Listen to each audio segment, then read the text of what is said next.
You ever witness something so absurd, so deeply wrong? You can't help but shake your head and mutter, yeah, that really just happened? Well, that's what it felt like the night the world turned upside down on Rosewood Drive, when a little boy's game of basketball nearly cost him everything, just because someone couldn't stand to see a black child happy in her neighborhood. It started with the blare of sirens cutting through a quiet evening. Red and blue lights washing over trimmed hedges and picket fences, painting everything with a kind of dread. I remember thinking, this can't be real life. But it was. The officers jumped out of their car like they were hunting down a wanted fugitive, not a 9-year-old with a basketball. Officer Blake's voice cracked through the still air. Put your hands where we can see them. You could see the fear in Zion's eyes, see the way that basketball slipped from his hands and rolled away, forgotten. You know what I mean? The kid looked like he wanted to disappear. Watching all this unfold was Brinley Ashworth, standing there in her matching designer sweats, hair perfectly in place, pointing at Zion like he was public enemy number one. She was the one who called the cops, spinning stories about a dangerous young black male causing trouble. Meanwhile, Zion was just standing on his grandmother's lawn, confused, scared, holding on to what little innocence he had left. Now, let me back up a sec, because what happened that night wasn't just about Zion or even Brinley. It was about a community caught in the crossfire of someone's hate and the courage it takes to stand up WHE.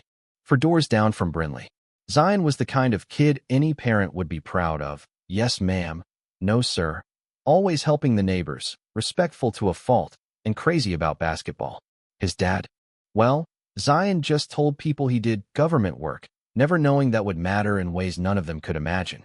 Brinley, on the other hand, was the self-declared queen of Rosewood Drive, ran the neighborhood Facebook group, watched 6 camera feeds before breakfast, obsessed over property values, and honestly, made it her life's work to decide who belonged and who didn't. Her husband Preston was never home. Her kids were mortified by her antics.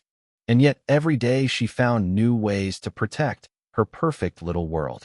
From day one, Brinley watched Zion with the intensity of a predator. When he played basketball, she called it loitering. When he waved at neighbors, she called it suspicious. By the end of his first week, she'd filed a complaint with the HOA, painting him as a threat. Robert Chun, the HOA president, saw through it. But Brinley was just getting started. Then there were the cops, Officers Blake and Sterling, who were already notorious for their attitude, for keeping order in ways that never seemed to serve anyone but themselves. They'd make unnecessary stops, joke about things nobody should joke about, and tonight, they were hungry for action. By week 2, Brinley's obsession hit new lows. Zion's birthday brought a new basketball, but to Brinley, every bounce was another gunshot. She called the cops about repetitive loud noises, and the responding officer left shaking his head at her ridiculous story. But now there was a record, a paper trail. You could feel something building, but nothing prepared anyone for week 3.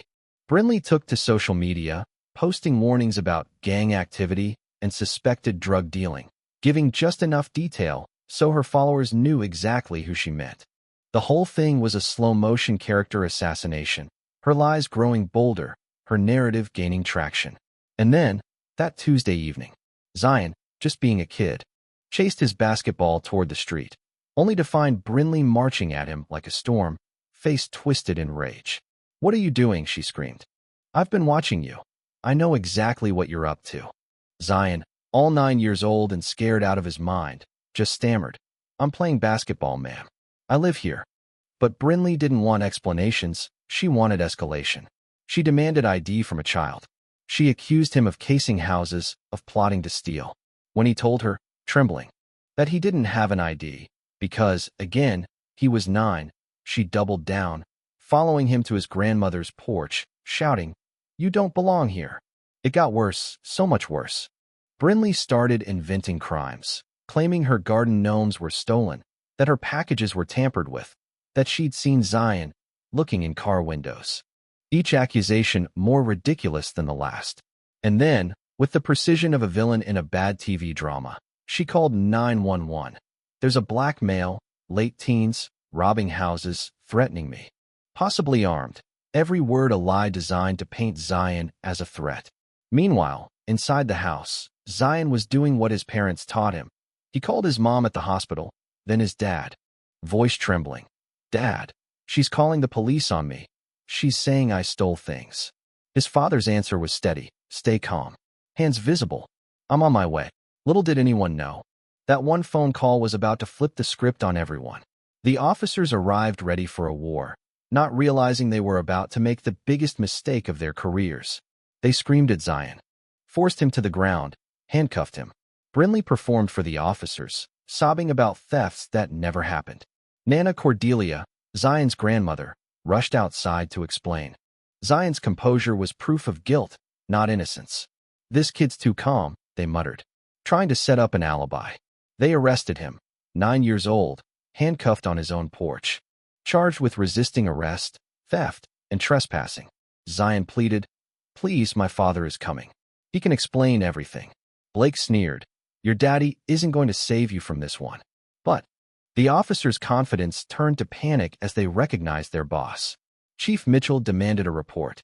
Blake and Sterling stumbled through their story, justifying the arrest with Brinley's wild claims. Brinley, seizing her moment, poured out her rehearsed accusations, not realizing she was only incriminating herself. Chief Mitchell listened. Chief Mitchell addressed Zion, gentle, fatherly, then turned to the officers and, in a voice that brooked no argument, declared, "The criminal you just arrested is my son." He laid out the consequences, read Brinley's 911 transcript aloud, exposed her social media posts, and made it clear that what happened was no accident. It was a calculated, racist campaign to destroy a child's life. As neighbors stepped up, Mr. Volov with video evidence, Mrs. Santos with her testimony, their law enforcement careers dead on the spot. Brinley, facing felony charges for false reports and harassment, watched her life unravel. The Mitchell family, finally together at home, hugged and cried, shaken but proud that Zion had stood strong. Rosewood Drive changed after that. The HOA rewrote its policies. Brinley's family broke apart. Neighbors started talking, really talking, about racism, about responsibility, about what it means to stand up for what's right. And a few months later, you could find Zion and kids from all backgrounds playing basketball together, neighbors cheering them on. The ghost of that terrible night finally put to rest. But here's where I leave you. Right at the edge, because maybe the real question isn't what happened, but what you'd do if you were there. Would you have stood up for the truth, or stayed silent?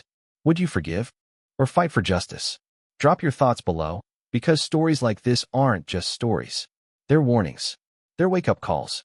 And yes, sometimes, they're the push we all need to make sure the next Zion never has to live this again. If this story hit you, share it, because the only way we fix this is together.